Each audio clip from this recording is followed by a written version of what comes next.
The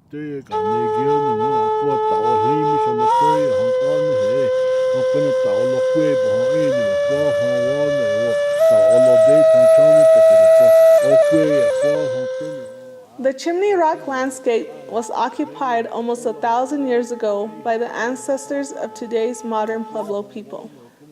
The connection to Chimney Rock is still strong among the descendants who understand their history as a series of migrations to places like Mesa Verde and Chimney Rock, where they lived for a period of time before moving on to their current homelands in Hopi, Acoma, Zuni, Laguna, and the Pueblos along the Rio Grande.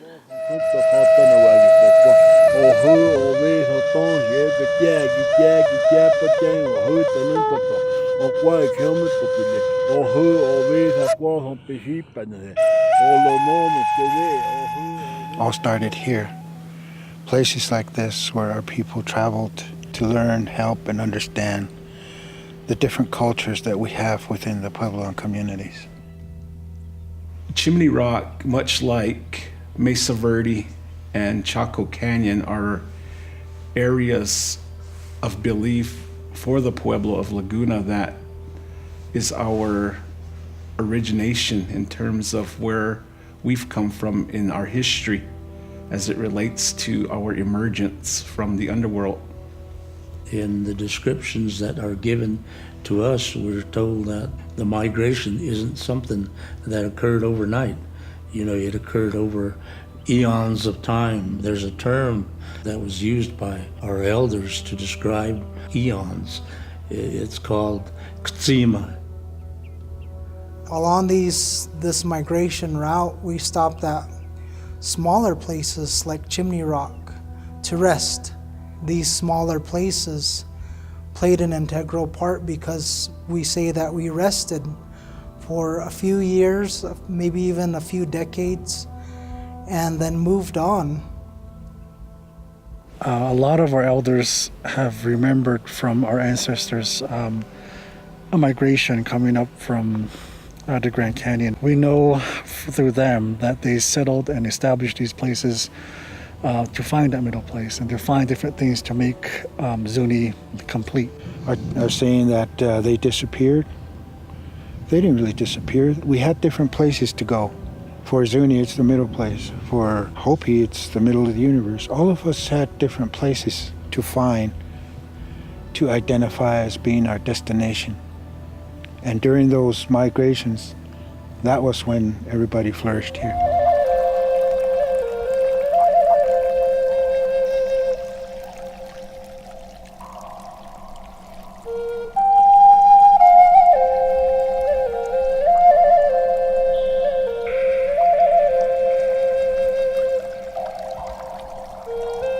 The reason why the village is set up in a way, the state is that it's set up from the bottom up, because that's how the world revolves.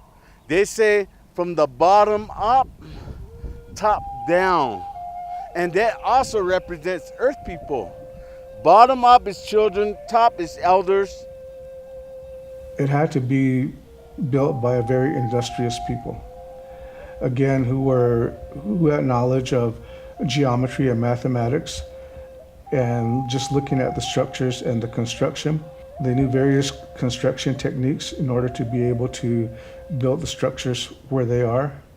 They had a sense of, I guess maybe the dramatic, because of the location of these sites. Each resource that's here was vital to our sustainment into places like these. And I think one would wonder why they built such a vast and prominent village on top of these rock tops, and it's for them, they knew that this was a special place for them, and they utilized every resource they had to flourish. It really amazes me how the people at Chimney Rock lived hundreds of years ago without any modern conveniences, without technology, but yet they were so in tune with nature. It gave them the ability to live, to know how to hunt, to know how to fish, to know how to make pottery. You look at the location of Chimney Rock, which is on a high point. Then you wonder about the water source, and it was perhaps a hard life way during that time. They practiced their religion, they survived, and there was a sense of organization that eventually developed at Chimney Rock. And this kind of knowledge henceforth was carried to our present way of life here.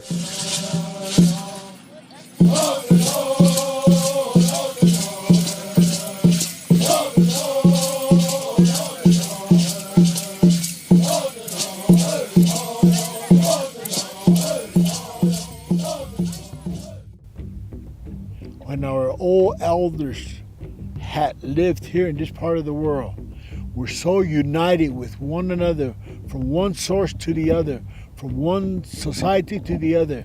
They all had to walk in harmony on that one path, hand in hand, in harmony, in good health and in good spirit, supporting one another spiritually, traditionally. We can see, observe, the ruins, that were left here by our forefathers. We still do, pray from heart and mind to be giving us that spiritual blessing, for us that are still here in this world. When I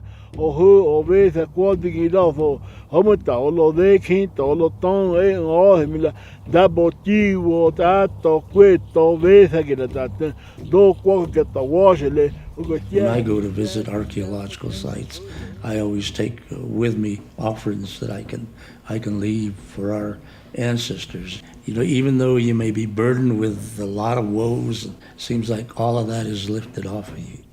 By visiting these places, we're actually rejuvenating our interest in following our ancestors' footsteps. And, that's an important piece of who we are, because we don't want to lose our identity. We don't want to lose our culture, our traditions. For many years, these places have been called ruins, or places that were abandoned or moved on from. But in a lot of our views, these places are still alive. Our ancestors are still here. Because it's all of our heritage, it's our history. It makes us who we are.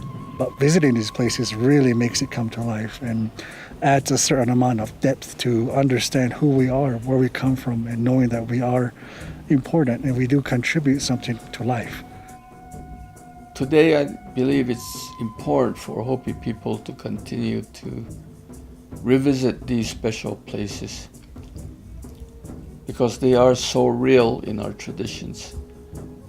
The San Juan National Forest manages Chimney Rock National Monument in partnership with the Chimney Rock Interpretive Association. They work closely with the tribes and pueblos to ensure that the sites are protected and appropriately visited and interpreted. It would be similar to going into an ancient cathedral maybe in Europe. Something very similar where you don't climb on the walls, you don't take this and that from these places. But also I will like the public to know that even though Chimney Rock is no longer inhabited physically by anybody, the fact remains that they're still inhabited by spirits that have never left there. Chimney Rock was a thriving community based on hardworking Pueblo people, and that this is evidenced by the structures that were placed on this ridgeline high above the valleys of where the park is situated. When you go there, it is awesome from the bottom of the valley to look up at the spires of Chimney Rock, and then to know that right below there is places of worship, places of communal living. I just would hope that the younger generations could come to appreciate that and just protect it.